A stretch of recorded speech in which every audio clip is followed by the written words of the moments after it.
Hello everyone, we are excited to have you today at Blueprint Universe, where we seek to unravel God's design in our lives and how to apply it, how to interpret it and apply it in our lives. Now, our lives encompasses a number of things. It encompasses the work that we do. It encompasses the families that we live in. It encompasses the societies that we live in. And understanding God's design for us helps us in adding great value to the communities that we live in, helps us in giving solutions to the many people who come to us seeking for answers. My name is James Query from Blueprint Universe, and I'm delighted to be sharing with you a couple of insights on how God designed us and how then we're supposed to go ahead and apply our design in life. Today I want to share interpreting your blueprint by using a couple of examples. And I will use examples that are common so that you can compare them with your life and see how then you can interpret your design and go ahead in impacting the world. Now, when you talk about blueprint, we are referring to the design, the way you're designed. When you build houses, we always start by working on a design.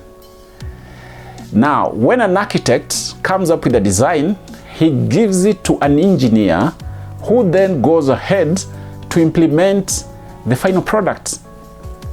In our nation, recently we've seen quite a number of houses coming down. And every time a house comes down, people get very concerned. You know, there is panic because when a house comes down, it brings a lot of losses. Sometimes we get loss of life and so on. Now, when a house, a number of storied building coming down, the first question we ask ourselves is, what went wrong? What went wrong? Is it that the place, the ground where they were built were not properly prepared? Is it the materials that were used, the deformed bars that were used to work on the columns, they were not strong enough? What exactly went wrong? Now, when you see a building collapse, it is the same thing that happens to individual lives who, for one reason or the other, end up building themselves and missing out on interpreting a couple of things. For a building to be strong, for a building to stand as an architect designed it, then an engineer must follow the design as it was done. He must do the columns as the architect had designed. He must place every room and every pillar where it is supposed to be, so that then it can follow the design as it was desired. Now, when designs are not followed, one of the consequences is that a building will come down eventually because the design was misinterpreted. Now, in our lives, we are also works of design, and our designer, our architect is God. He created, designed us in a certain way, and now it is our duty on a day-to-day basis to build the house based on the design that God crafted. Our work is the work of an engineer, following the design as it was done and ensuring that we do not miss in interpreting the design. Now, today, I want us to think of a number of characters, especially in the Bible, and how their blueprints and interpretation of their blueprints ended up impacting communities and, in some cases, impacting on nations. One of the most common Bible stories is the story of a young man called Joseph. Joseph was born in the family of Jacob, and he was the lastborn. Now, as he grew up, he discovered that there was a unique ability. The way he was designed, he discovered that there is something he was able to do more than anyone else. And the unique thing that he was able to do is purely dreaming and interpreting those dreams. So a number of times he dreamt when he was still very young, and his elder siblings, including his parents, told him off. At one point, he dreamt that his siblings and his parents were actually bowing before him.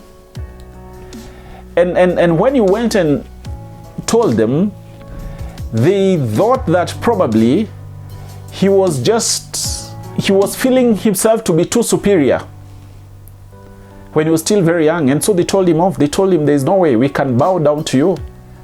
Now, what they didn't know, or what they missed, was that Joseph, his blueprint was designed in the path of dreams. And because this blueprint was designed even before Joseph was born, when he was growing up, he could not help it. Dreams would come when he's asleep, and naturally, he would interpret them. Now, a number of events happened, and as he grew up, at his youth, he found himself a prisoner in the biggest kingdom that existed then, the kingdom of Egypt. He was a prisoner of Pharaoh, and in prison, his blueprint did not die. He continued dreaming, interpreting dreams. Other prisoners would get dreams, and Joseph would tell them what exactly the dreams meant. And at all times, his blueprint never lied to him, because his design was right. He understood his design. So all his interpretations were very correct. Now it happened that the Pharaoh then, he was a prisoner to Pharaoh, and that Pharaoh dreamt. And when he sought the interpretation of his dream among his wise men and scholars and astrologers, he felt that no one was interpreting it right. And so he was a worried man, because the dream he saw was heavy upon him. He was wondering what it means. He's a king of a big kingdom. He has a heavy dream, and he's wondering what does it mean. Now, during this time, Joseph is in prison. But one of the cupbearers to the king then, and who had been in prison at some point, reported that there is a young man in prison whose blueprint was actually in the line of dreams. And that young man was Joseph. And they were told to go and get Joseph. When Joseph came, he interpreted the dream of the king. What Joseph did is just discovering the master designer. When the master designer designed Joseph, he put in his DNA an ability to interpret dreams. And so when the king brought the dream to Joseph, Joseph just turned to himself and he interpreted the dream correctly. Now, when the king listened to Joseph, he realized that he was looking at a rare person. Among his astrologers, among his wise men, no one was like Joseph. He was unique. He was not pretending to know. He knew. His blueprint was right. He was an interpreter of dreams. And when he stood before the king knew that he had a rare opportunity to meet with a rare man. Now, one of the things that your blueprint does to you is that it makes you rare. Now, because your blueprint is unique to you, it cannot be copied by anyone else. So when you discover your blueprint and you start investing in it, you start developing it, there is a day you will stand before Pharaoh and he will realize that you are a rare man. And you know what will happen when he discovers you are a rare man? He will make you the prime minister of that country, just like he did to Joseph. He told Joseph, you are a rare man, you are a man that carries great value for this kingdom. And he made him the prime minister of Egypt. From prison to prime minister. What was activated? Joseph's blueprint. Would you be able to take some time and discover why it is, or what is it, what blueprint did God put in you? For Joseph, it was dreaming. Just dreaming, interpreting dreams. And he started humble. He started interpreting the dreams of his parents. He started interpreting dreams right at his home.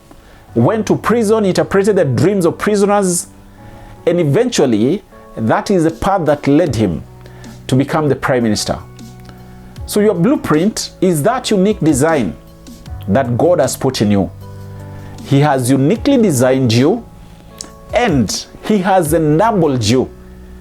In your DNA, there is an enablement to actually activate your blueprint. Just like Joseph did not need any help in prison to interpret the king's dream, the enablement, the ability was already in him. There is an enablement within your blueprint. When you operate against your blueprint, you operate away from your enablement. But the moment you're walking in your blueprint, then you are within an environment, or we say at Blueprint Universe, you are within a universe of enablement. You are enabled to actually activate, execute, and implement all issues that arise within your blueprint. Just like Joseph, he did not require anyone to come and help him. He was able to do it by himself.